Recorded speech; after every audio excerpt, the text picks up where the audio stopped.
Welcome back, YouTube, to another Fat Guy Builds. Today we're doing a quick video here. We're just going to change a fuel filter on this 05 Mustang GT here. And it's pretty simple, but I'm going to show you how to get it done step by step. So the filter is here on the driver's side under this plastic thing. It's right here. So we need to go through and remove these little clips, remove these little nuts, and get this plastic piece out of the way. All of these are 10 millimeter, so just use a deep socket, take them all out. Here's the part number for the fuel filter. We're using a Wix. Fuel filter's here, and what it has is these little green clips. And the way it works is you push on this green, and it unlatches, and then you can pull it. We're gonna start by pushing the green clip and undoing the front one, and then pulling it out of the way.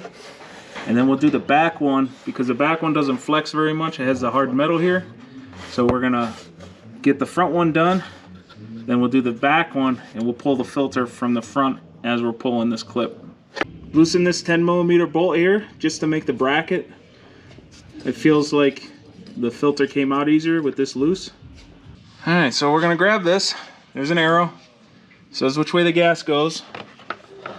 So we're gonna slide this sucker in like so, and as I'm sliding this in, it's gonna click into this back hose. So now if I pull it forward, see, it doesn't come back out. So we'll leave it there.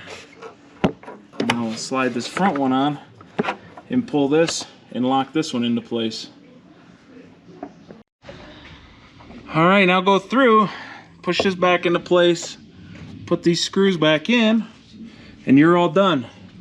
Quick job. Don't pay somebody to do this. It's super easy. Just do it yourself. And you should be doing this every 50,000 miles. If your car is older than 50,000 miles, then you need to go and do this. Thank you. Have a nice day. Don't forget to subscribe. Wrench on.